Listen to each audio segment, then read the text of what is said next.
네.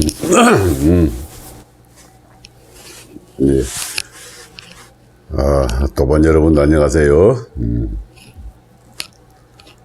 바깥에 눈이 내렸다 그쳤다 합니다. 아마 한겨울은 거의 다 지나가지 않았나 싶네요. 자, 오늘은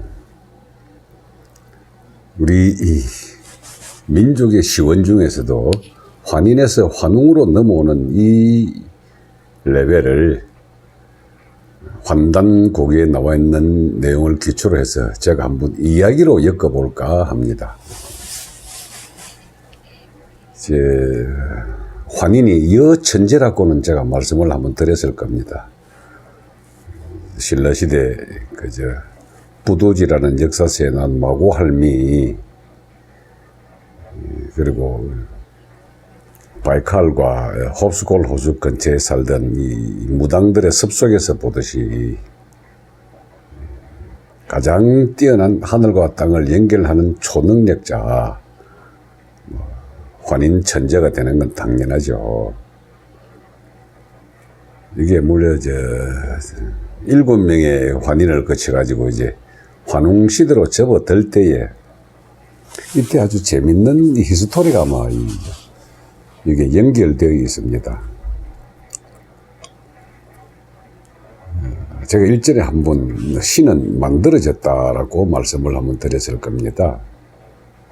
인간은 이 능력이 아주 뛰어난 이 능력들을 가지고 있어서 무엇이든 창조해낼 수 있는 이런 에너지가 있기 때문에 신 자체를 만들어서 자연 현상에 대한 여러 가지 해석을 해왔던 거죠. 천둥, 번개, 또는 목축을 하면서 이 풀이 어떻게 자라는지, 강물이 어떻게 흘러가는지, 이런 하늘의 뜻을 모르고서는 생활이 제대로 잘 안 되기 때문에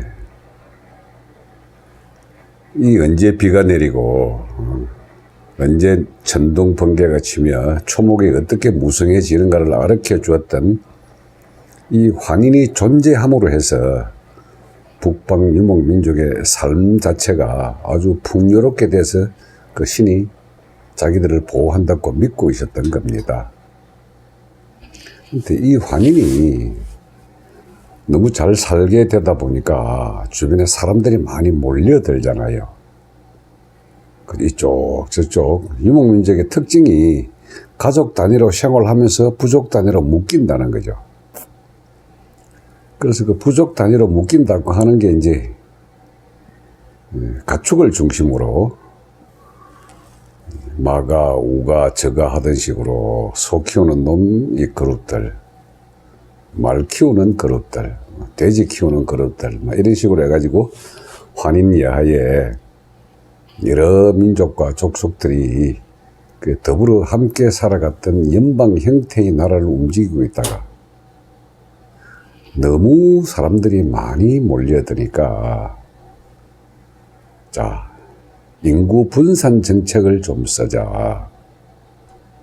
그래서 인구 분산 정책을 쓴 것이 환인의 버금가는 뛰어난 도인 한 사람이 주동이 돼가지고 인구를 이끌고 다른 곳에 가서 정착할 수 있도록 살게 만드는 겁니다, 이게. 그래서 오가의 대표들이 모여가지고 그때 오가의 대표들이 모여서 했던 그 회의를 기록에 남아있죠. 쿠릴타이 제도라고. 화백 제도죠. 만장일치로해서 원탁회의의 그 시초가 되고 로마 공화정의 원로원의 시초가 되기도 하며 영국 의회의 기초가 되기도 합니다. 이 쿠릴타이에서 결정을 하죠. 우리 환인 천재께서 이 인구 분산 정책을 할 때 많은 무리들을 끌고 내려가야 할 대표적인 사람을 서자부의 부장인 환웅이 선두에 서면은 여러 사람이 따를 것입니다. 이렇게 해서 이제 쿠릴타이에서 제안을 하고 환인이 당신들 말이 옳소 이렇게 해가지고 이 서자부의 총우두머리인 환웅을 부릅니다.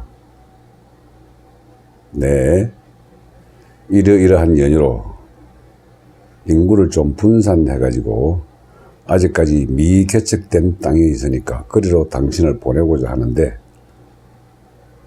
한번 무리들을 모아보시오. 이렇게 해서 환웅이 자, 내가 깃발을 담아 같이 갈 사람, 이렇게 해서 3천 무리가 모이게 되죠. 지금 우리는 그 무리 그러면은 뭐 숫자가 잘 생각이 안 날 텐데 당시에 목축 수렵하던 이 기본 시작을 하는 사람들의 일가족 단위가 대부분 애들 많이 낳아가지고 7, 8명이 됐다고 합니다. 그럼 한 무리를 작게 잡아서 한 6명의 일개 가족이 있다고 본다면은 3천 무리만 같으면은 18,000명입니다. 근데 이 18,000명이 그 당시에 이동 수단으로서는 겨우 소와 말의 달구지 수준이죠. 그래서 이런 사람들을 모으는데 1년, 이동하는데 1년, 약 한 2년이 걸렸다고 합니다. 그래서 이제 환웅이 3천 무리를 데리고 이제 그 환인이 통치하던 뭐 통치라고 해봐야 지금 같은 이런 그 정치 시스템이 있었던 게 아니라 이 정신 강력 영역을 같이 공유하던 부분이 전부 다 이제 그저 강력이라고 보면 됩니다. 어떤 강력으로? 청경과 신고를 가지고 했다는 걸로 봐서는 천부경과 삼일신고에 하늘과 땅과 사람의 창조의 영역 전체를 가르쳤던 일대에 공유했던 그 사상적 무리들이 아마 다 함께 살아왔던 그런 부족들 아닌가 이런 느낌이 있는데요. 재밌게 환이 이제 환웅을 떠나보내면서 지켜야 할 7가지 계율과 신물로 준 세계가 있었습니다. 그 우리 신물은 여러분들 역사에 기록된 걸 알 겁니다. 천부인 세계를 줬다고. 이제 가르쳤던 그런 여러 가지 내용 중에 지금도 우리 헌법에도 한번 기록되어 있죠. 자, 네가 이 무리들을 이끌고 새로운 삶을 창조할 때는 이 무리들이 지켜야 할 첫째가 홍익인간하라. 그리고 제세이화하라. 부권을 확립하라. 뭐 뒤에 나머지는 제가 잘 기억이 안 나는데 이 부권을 확립하라 하는 말이 여천재가 강력을 지배하는 세상이 되다 보니까 아마 그때까지도 모계 사회였다고 생각이 됩니다. 자, 이제 남자를 택해서 너를 이쪽으로 보내니 이제 아버지로서의 역할을 그걸 충실히 할 수 있는 세상을 만들어 보라. 실제 홍익인간의 이 개념이 지금 우리가 그냥 교과서에서 배웠던 것은 널리 인간에게 이롭도록 이거였는데 정확하게 따지면은 존재하는 모든 것이 이익이 되는 사람, 나무와 뿔과 풀과 하늘과 땅과 모든 존재에게 이익이 되도록 하라. 이게 성도의 핵심 정신입니다. 제세이화하라. 세상을 지배하는 모든 것들에게 이롭게 되도록 하라. 그래서 홍익인간 제세이화의 이 개념이 지금 아주 고리타분한 뭐 옛날 어른들의 유학인 이 정도로 생각하는 데 아닙니다, 이게. 도인이 되다 보면은 정말 이 개념이 뭔지가 온몸에 들어옵니다. 존재하는 모든 것이 이익이 되도록. 풀 한 폭이 바람 하나에도 이익이 되도록 내 의식의 에너지를 그런 식으로 써라라고 하는 내용이거든요. 아무래나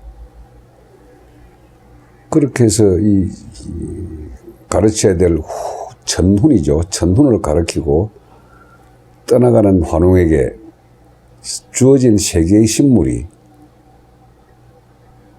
천부인이라 그랬는데 이게 거울과 방울과 칼입니다.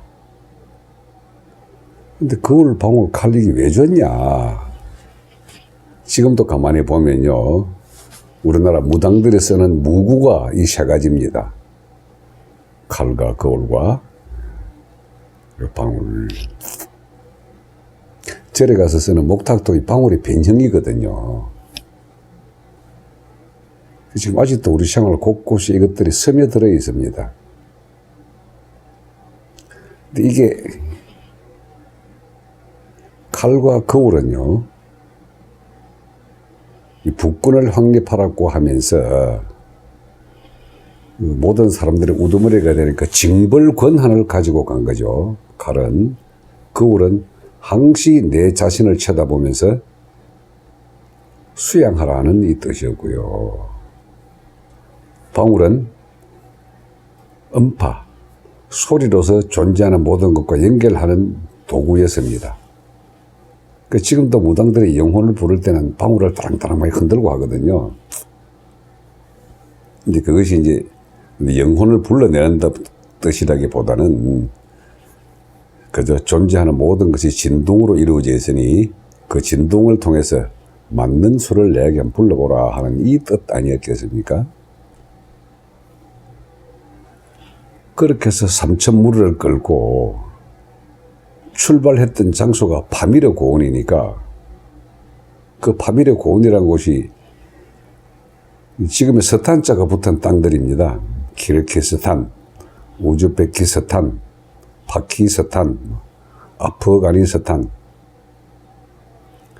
지금 중국 북동쪽에 있는 신장 위구르 자치구역의 그 북쪽에 연결되어 있는 모든 땅들이 파미르 고원입니다. 근데 거기서 환인이 어디로 자리를 찝어줬느냐? 물론 그 당시에 뛰어난 이 무당은 유체 이탈이나 또는 다른 수단을 통해서 어디 땅이 어디가 좋다는 사실 자체를 느낌으로 볼 수가 있었으니까 지금의 만주 지역에 있는 기련산 근처라고 거의 알려져 있습니다. 거기 역사적으로 지금 현재 발굴되고 있는 요하 문명이 있는 곳, 내몽고 자치구 아래에 있는 겁니다. 이렇게. 그곳으로 약 1년간에 걸친 대이동을 시작하죠. 환웅이. 데리고 오는 삼천무리 중에 뭐 어떤 그 삼천무리를 제대로 오려면 조직을 해야 되지 않습니까? 당연히 3분으로 조직을 했다고 합니다. 그 조직 중에 그 한 일원이 중국 역사의 시조라고 일컬어지는 반고가 이쪽으로 오다가 도저히 힘들어서 안 되니 저 중간에 여기서 살랍니다 하고 앉은 곳이 사천성 이 일대부터 시작을 해가지고 지금 중국 역사의 시작이라고 하는 하나라가 있던 곳, 그 일대에 반고가 죽치고 앉았다고 그러네요. 어쨌거나 환웅은 1년 동안 그 숱한 부족들을 달구지에 싣고 천막을 싣고 애와 어른과 노인을 할 것 없이 다 데리고 와가지고 태백산이라고 일컬어지는 그 신단수 거기에 처음 딱 정착을 하게 됩니다. 우리 대환제국 환웅의 제국, 고조선의 제국, 시작되는 그 첫 지점에 또아리를 틀고 하늘에 제사를 지내는 천재단을 만드는 것으로부터 이제 신시가 열리게 되는 거죠. 환웅이 18명까지 갑니다. 환웅천왕이. 그 개천지라고 한 게 환웅이 나라를 연 그 시국을 개천지라 그러죠. 어쨌든 그 자리 잡은 게 이제 10월 3일로 해가지고 그때부터 이제 우리는 단기가 시작이 됩니다. 어쨌든 환인에서 환웅으로 이어지는 이 연결고리를 보면은 그때까지만 하더라도 완전한 도인의 세계, 지금의 시각으로 무당들의 세계였다고 보여지지만 하늘과 땅과 사람을 하나로 연결하는 그 시대였기 때문에 지구의 기운도 엄청났었고 사람들도 그렇게 지금같이 찢고 뽑고 전쟁으로 일컬어진 그런 나라가 아니었다는 것은 분명합니다. 우리의 뿌리는 미우 제국으로부터 시작돼서 바이칼과 홉스콜 호수 근처에 있었던 이런 위대한 천손족으로부터 다시 중국 땅을 가로질러서 이쪽으로 내려왔던 환웅으로부터 우리의 역사는 시작이 되는 거죠. 그래서 우리는 누구인가? 첫 뿌리는 미우 대륙에서 살았던 영적 에너지의 중심점이었고, 두 번째는 환인과 한웅으로 이어지는 청정심고를 가슴에 새긴 유전자적 천손족이었고, 이제 역사에 시작됐던 고조선이라는 그 문자로부터 이제 우리는 누군가에 대한 그 뿌리가 들어가게 됩니다. 소설 같지만 음미해볼 가치가 있는 환단고기의 역사 기록입니다. 예, 고맙습니다.